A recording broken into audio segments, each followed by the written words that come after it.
Welcome back, everyone. My name is Janice Selby. Tonight, we've really got something special for you. Very pleased. Our keynote speaker tonight is Mr. Rick Alan Ross, the founder and executive director of the Cult Education Institute, and author of the very popular book, Cults Inside Out. Rick has personally assisted thousands of families in an effort to help the victims of destructive cults, groups, and movements. As someone who has personally benefited from many of the articles on the Cult Education Institute website, I was thrilled when Rick agreed to educate us at the Conference on Religious Trauma. Today, Rick will be speaking to us on the very timely topic of the evolution of destructive cults and radical indoctrination online. A very big welcome to you, cult expert Rick Alan Ross. Thank you, Janice. It's a pleasure to be here. First of all, I'd like to say that the word cult has been bandied about a lot lately. And I think there's a difference between what is cult-like or cultish as opposed to what is a destructive cult. And I'd like to give you the nucleus for a definition of a destructive cult to start. And this is based on a paper titled Cult Formation by Robert J. Lifton that was published at Harvard University in the early 80s. Lifton identified three core criteria. One, that there is a living leader, a charismatic leader that becomes an object of worship, the defining element and driving force of the group. The leader is totalitarian. Whatever he says is right, whatever he says is wrong, and he has total control of the group. Second, the group uses techniques of coercive persuasion or thought reform to gain undue influence over the followers of the leader without their knowledge or consent. And finally, the group uses this undue influence to do damage to the members, to exploit them. And this varies by degree from group to group. Some groups are much worse than others, but if we're to consider a group a destructive cult, we see the harm that the group does as former members relate their experiences. So what is the difference between a religion and a destructive cult? Well, typically mainstream religion has democratic governance, accountability, financial transparency to varying degrees, and is not monopolized and dominated by a single individual who is the center of attention as a cult group would have. And not all cult groups are religious. For example, the group NXIVM that we've read about a lot lately was a group that was based on personal growth, a kind of group encounter or therapy. And so there are many groups that are based on politics, philosophy, martial arts, meditation, dance, many different levels. But what they all share in common are those three core characteristics. Can a cult evolve into a religion? Certainly. I think, in my opinion, that the Mormon Church can be seen as originally a personality cult dominated first by Joseph Smith and later by Brigham Young. And then it evolved and devolved power from the top to become what we now regard as a religion, Mormonism. We also can see to a greater extent how Seventh-day Adventists evolved from the Millerites in the 1800s through the period where Ellen White was the dominant personality to now where they're really pretty much mainstream Protestants with some few doctrinal differences. And then yet another group, Jehovah's Witnesses, begun by Charles Taze Russell and once known as the Russellites, became a religion, again, with power devolving to a governing body as opposed to a single charismatic leader that was an object of worship. Jehovah's Witnesses today, in my opinion, are a deeply destructive authoritarian group that has hurt many people and continues to do so. But I think that they're no longer a personality cult. No one knowingly joins a cult. So the idea that there's a particular profile that fits a person that joins a destructive cult, I think is a misnomer, a misunderstanding. There are people that are at difficult times in their lives that are more vulnerable than they would otherwise be. And that person may be more vulnerable to the predatory practices of a cult, which is deceptive in its recruitment, but is very keen on exploiting people at a particularly vulnerable time. The book, The True Believer by Eric Hoffer, posits the idea that, happy people that are at a contented time in their life would not join a radical movement. And I think that that's true. People that are interested in change are typically people who are not happy with the way things are and given to a group that offers radical change. And of course, we must recognize that many young people that are in destructive cults today were born there. They were brought up within this group by their parents. And there are many sad stories. For example, the actor River Phoenix, who died tragically when he was 26, was raised in the Children of God, a terrible cult begun by Moses David Berg that sexually molested children and traumatized people like the actor River Phoenix. And many of them sought drugs as a means of numbing their pain. And many died from drug overdoses, as did River Phoenix. People leave cults typically because they see something that is shocking, distressing, that conflicts with their idealistic view of the group. And frequently when they leave traumatized, depending upon how long they were in the group and the practices of the group. The longer they have been in, the longer their recovery may last. And it's really a process of sorting out and unpacking their experience and identifying the manipulations of the group and how it affected their thinking, their judgment, their emotions, and their life. Today, cults have moved online to social media platforms, to websites, to podcasts, to streaming. So we see major groups that have been called cults, such as Scientology and Landmark Education and other groups that have had some controversy surrounding them historically, and they have moved online. But in addition, what we're seeing now is a new phenomenon, which is groups that completely exist online and predominantly recruit online. This is done on Facebook, Instagram, YouTube, live streaming, and seminars that could be held on Zoom, much like what we're having right now.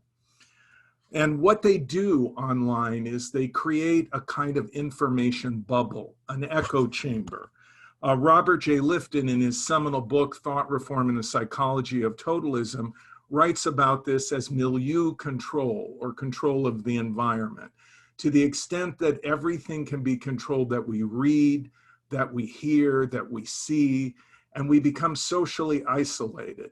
And many people online, through their choice of news sources, through who they follow on Twitter, on Facebook, and who they interact with, they can become embedded in a kind of milieu control that Lifton described in his book. And also the book Influence by Robert Cialdini speaks to the issue of social proof.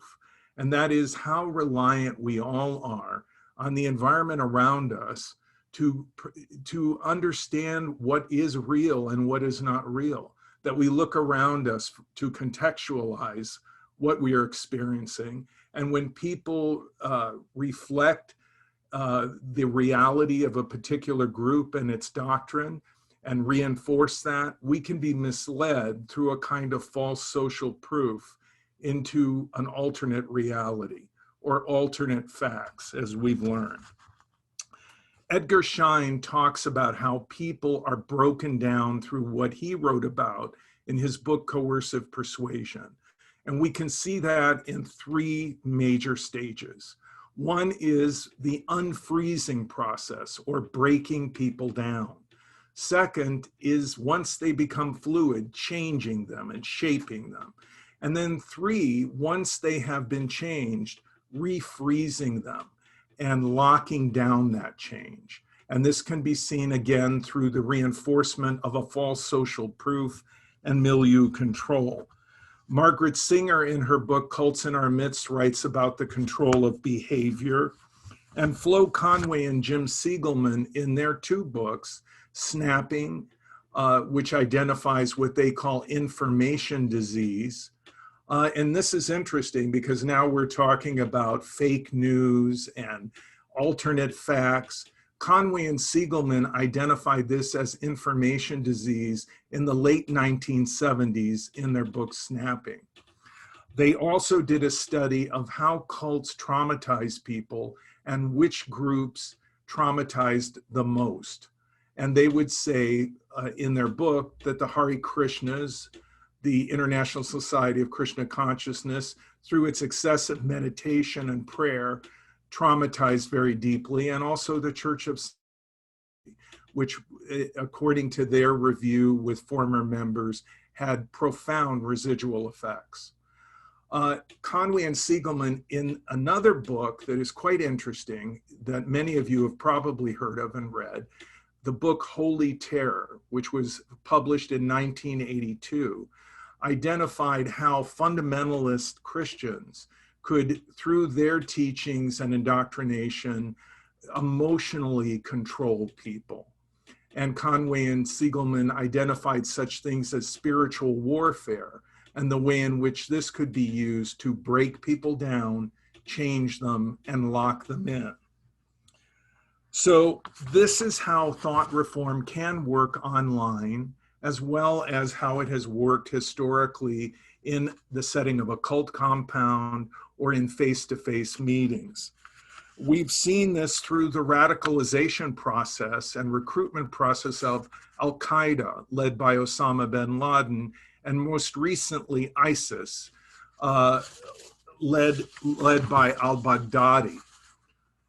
These two groups recruited primarily online, and in the case of ISIS, would lure people from Europe and from the United States and Canada to relocate in Syria and become part of their war against Iraq and against Western powers. But now let's look at what is really an increasing phenomenon, which is charismatic leaders gaining a great following online and manipulating and controlling people totally online. One example is a young woman by the name of Teal Swan. She now has 823,000 subscribers to her YouTube channel. And by 2018, she had 53 million total views on her videos on YouTube alone. She has 1.2 million followers on Facebook and 326,000 followers on Instagram. This is the wave of the future. Teal Swan says, "I am a master at mental chess. I play mind games with people. And one of the mind games that she plays is that suicide is an acceptable alternative to living out your life." Teal Swan said, people who commit suicide, what you'll see is that they fulfilled their purpose because they are understanding, the higher self. That's what she has said to her followers online. And also that her belief in reincarnation would be the basis of seeing suicide as what she would call a reset. Needless to say, this can be very damaging, and the results of her influence online can hurt many people. Another example of an online cult leader is Bentino Massara. Massara, who is Dutch, relocated to Sedona, Arizona, and now has left Sedona and is living in Boulder, Colorado. He has 40,000 followers on Instagram. 927,000 followers on Facebook, and 97,000 subscribers on YouTube. He holds seminars face-to-face as well as online. One young man, Brett Wilkins, in 2018 walked out of one of his seminars and killed himself. Massara refused to accept any responsibility for his influence and how this may have led to traumatizing this man who committed suicide, whose family said that he had radically changed through the influence of Massaro and his teachings. Another smaller example in microcosm is a man known as Nature Boy, Enio Bishop, who leads a group that once was called the Aetherians and now is called Carbon Nation.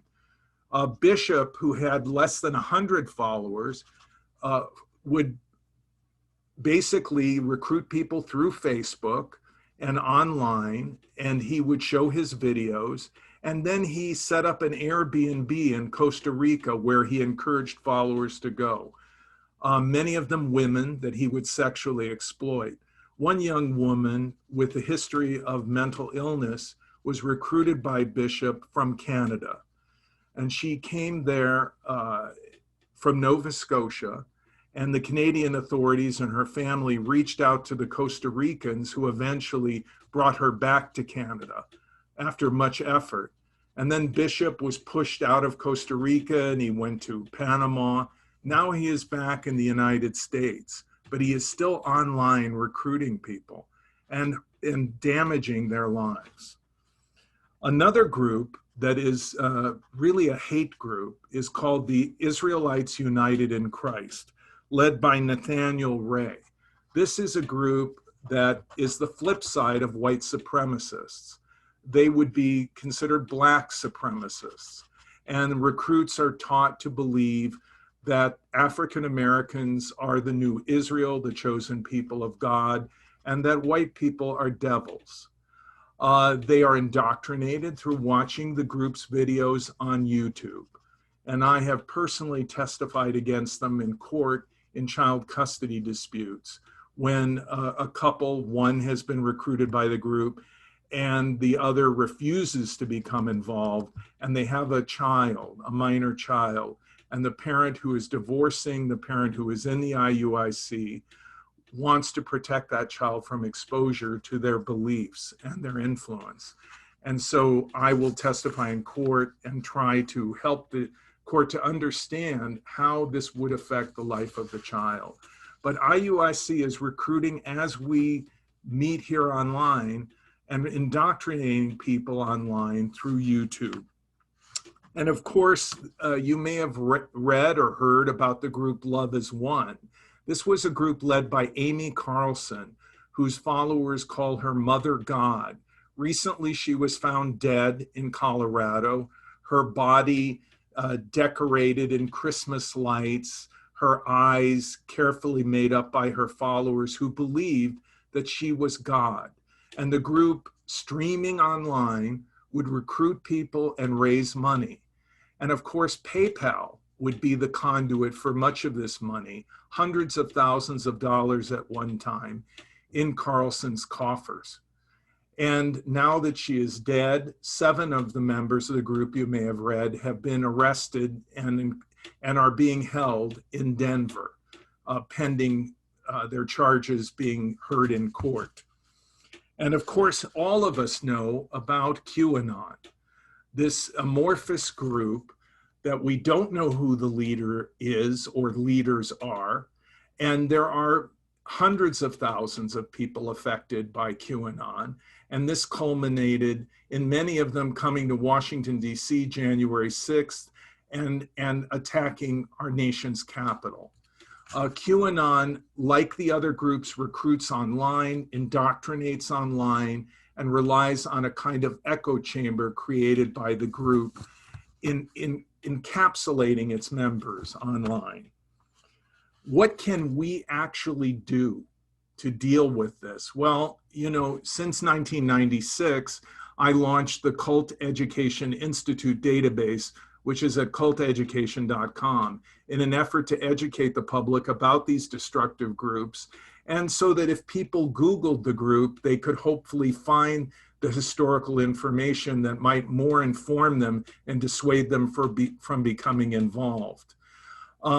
Also, I think it is incumbent upon the social media platforms like YouTube, Facebook, and Twitter to police their platforms and look for these hate groups that are indoctrinating people and recruiting people utilizing those platforms. And hopefully many of you can read the book Cults Inside Out, which discusses these groups and in depth details the manipulation and the techniques that they use to gain undue influence over people's lives. There are many clinicians who have been dealing historically with the recovery of cult members and the trauma that they have experienced. And so I think there is, an intersect here between the trauma that many people have experienced from certain extreme religious groups and the trauma that is experienced by former cult members in virtually the same way. Thank you. Wow. That was just so interesting, Rick. Thanks for sharing that. We already have a couple of questions coming in. What are your thoughts on evangelical summer camps and youth discipleship programs, such as Teen Mania Ministries, if you're familiar, and their strict military-esque boot camps that are used to train young people to be elite Christians, unquote? Does this resemble cult behavior? Yes, it does. I think that what you're seeing is kind of very similar to a cult compound. It is not permanent like the Branch Davidian compound in Waco, Texas, but it is a milieu that is controlled by the group that creates an echo chamber, exactly as I'm talking about.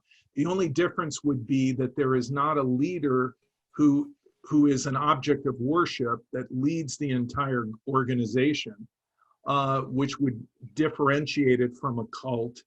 But the means by which the indoctrination is being undertaken, the manipulation of people in a controlled environment, would parallel exactly the kind of manipulation that I'm describing.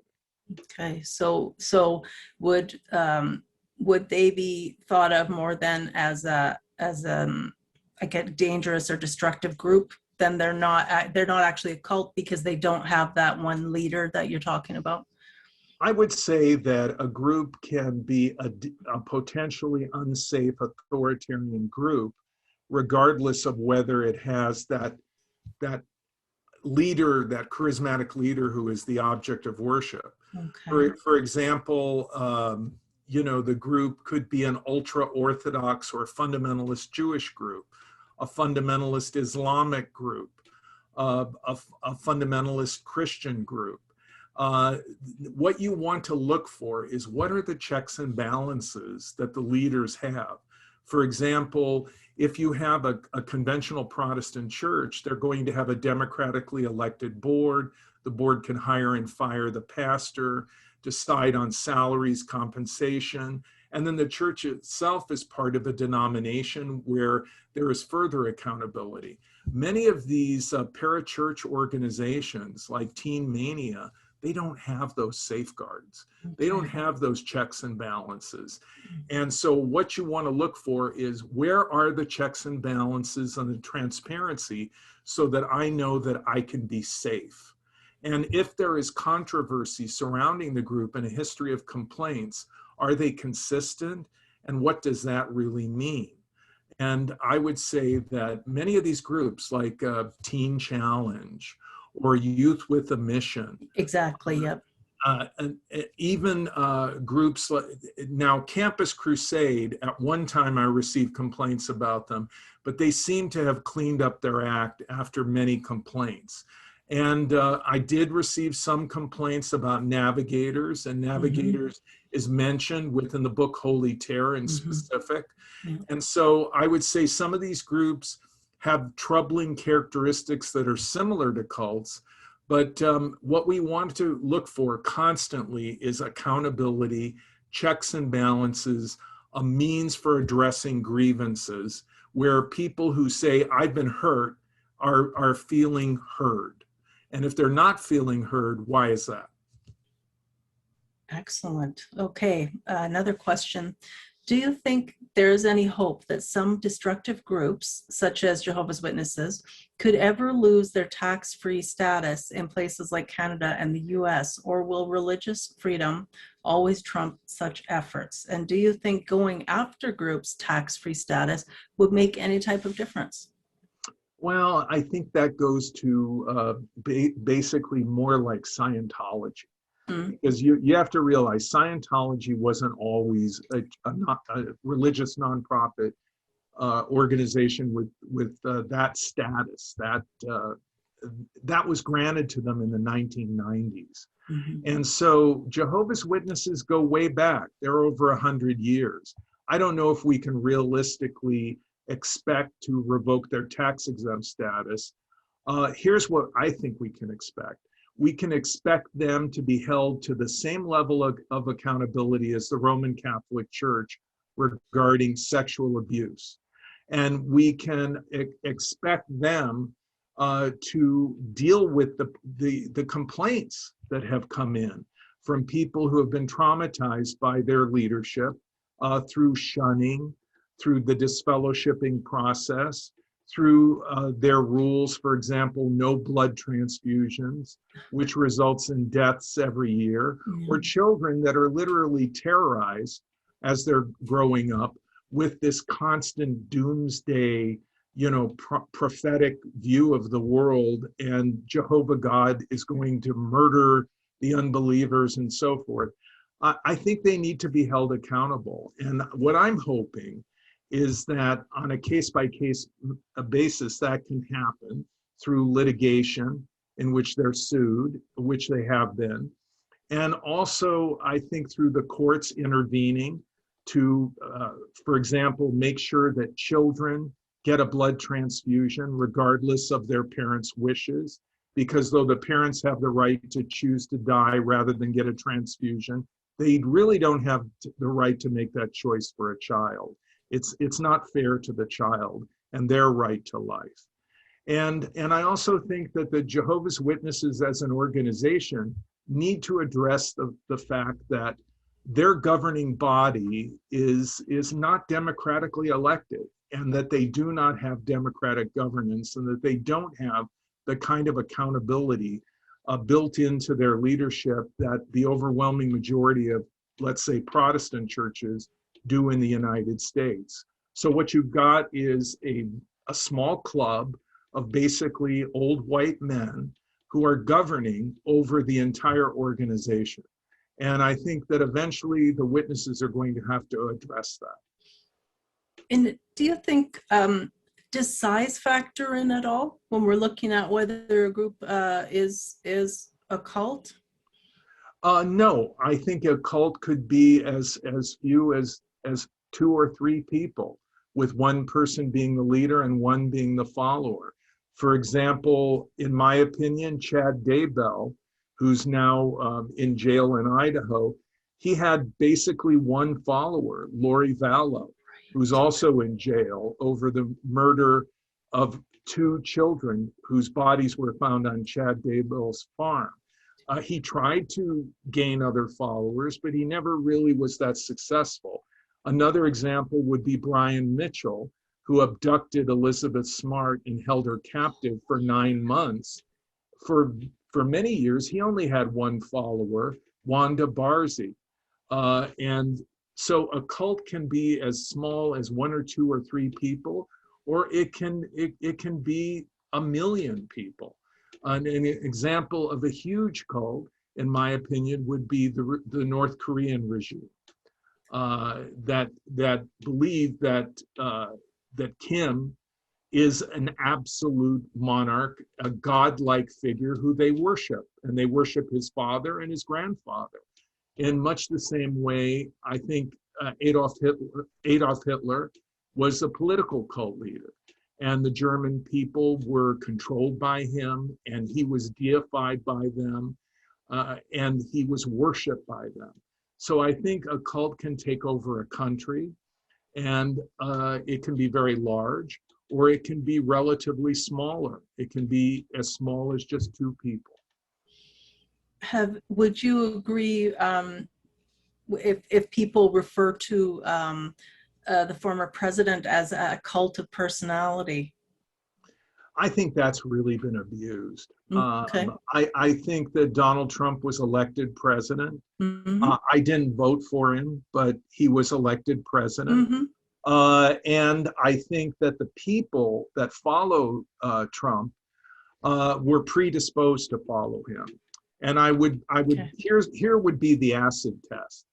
If Donald Trump tomorrow were to say, look, I think that all the Mexican people should be free to come into the country, they should have a pathway to citizenship. And I just had lunch with Barack Obama and Michelle, and I just think they're great. I think that the people who follow him would say, that's it, we're gone. We're not going to follow you anymore. And I think what that indicates is that they were not brainwashed, which is the second of the three core criteria established by Robert J. Lifton to define a cult being formed. And that is that they already had pre-existing, deeply rooted feelings about the changing demographics of America, about immigration, about race. And this was the reason they supported Donald Trump. What Donald Trump was able to do, and I think he did it very well, was he's a salesman. He knew how to market himself to the base of the Republican Party, and he crafted his message to resonate with them. And he did so very effectively.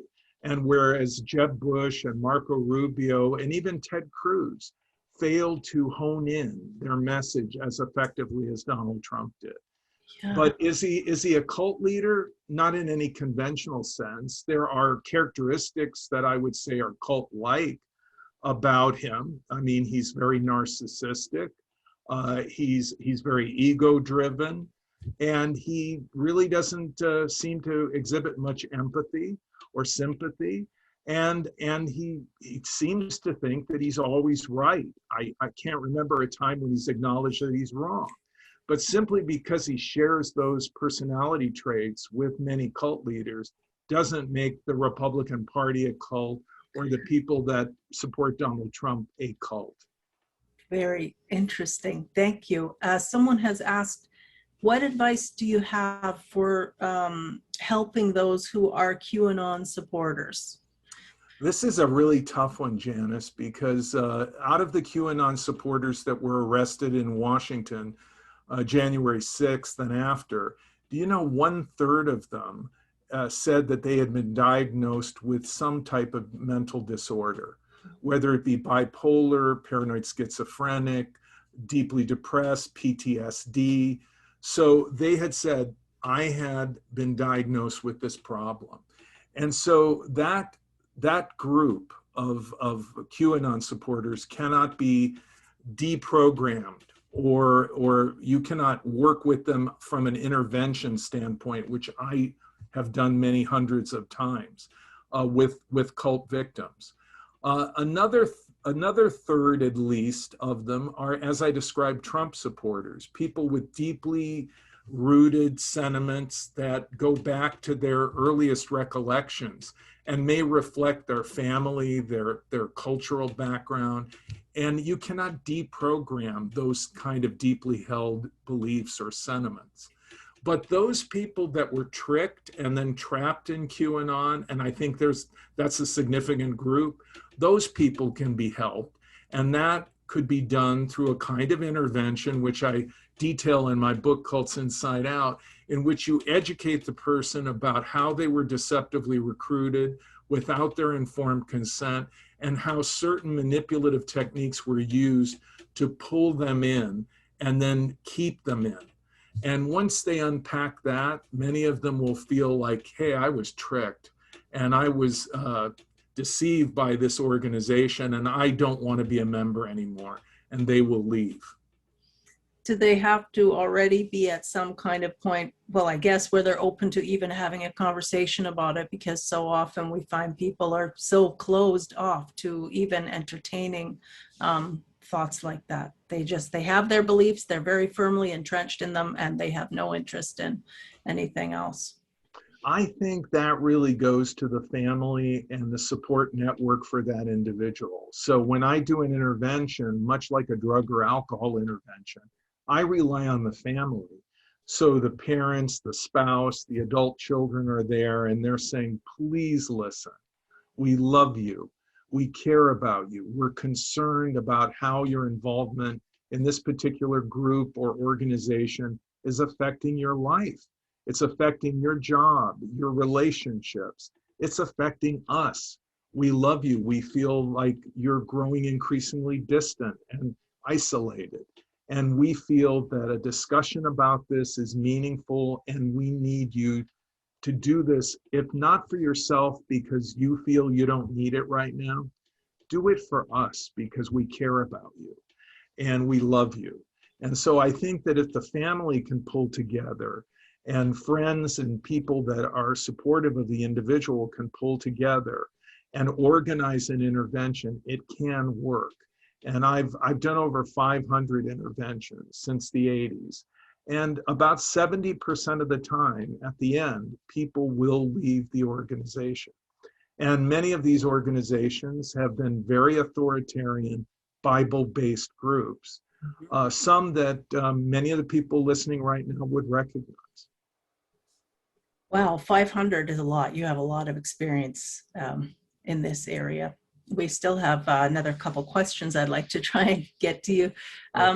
What are your thoughts on humanist and anti-fundamentalist social media content creators and their impact on the impact of fundamentalist religions and or cults? A lot of them are formerly part, the religions or cults they educate might have been, sorry, the writing isn't clear, and have rather young audiences. Might their reach help? Well, you know, they certainly have a right to engage in the marketplace of free ideas. And I think one of the things that fundamentalists, whether they're Christian, Jewish, or Muslim, don't seem to want to recognize is you have a right to preach, and we have a right to say what we think is wrong with what you're preaching. And if you don't like it, then step out of the free speech zone. And don't constantly say that you're being persecuted because we disagree with you. And I think it's perfectly reasonable for humanists or atheists or people that are secular to say, we don't believe what you're preaching, and this is why we think what you say is wrong, or we think it's hateful, or we think it's bigoted, or whatever. I think that's the idea of a free exchange of ideas. Free speech is not a one-way street, it's two ways. And I think that those who preach need to accept that. And they seem to have a hard time accepting that. And my analogy would be, or what I would see that basically describes it, is they like what they control and they don't like what they don't control. And so many times they're very antagonistic to groups that are humanists, atheists, secular, because they cannot control those groups. The only caveat I'd add is that if you are a humanist and atheist, please try to make distinct separation between a destructive cult and a fundamentalist group that you feel is disturbing. Because there is a difference, and I think throwing them all together and not making distinctions is not helpful. And so really following those criteria that you mentioned at the top by Lifton, continuing to go back to those, okay? Yes, I think the single most salient feature is a charismatic living leader who becomes an object of worship. And that's probably the distinct difference between a destructive cult and a authoritarian, destructive religious organization, is they typically don't have that exact kind of leadership. I think we need to make those distinctions because a totalitarian cult leader can be just incredibly destructive. And we have seen that over and over again.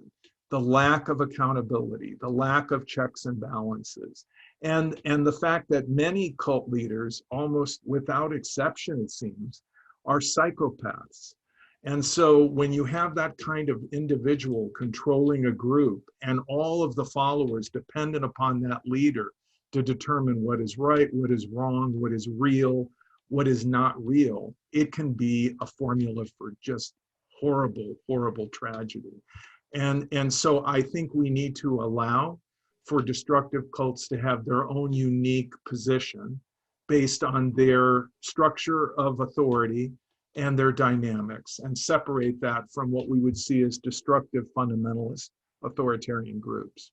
Wow, this has just been so fascinating. Thank you for not only your talk, but for giving us so much time to do some of these questions and answers. We're actually out of time for this session, but thank you again, Rick Alan Ross. So folks, that's it for this session, and we'll see you all again shortly.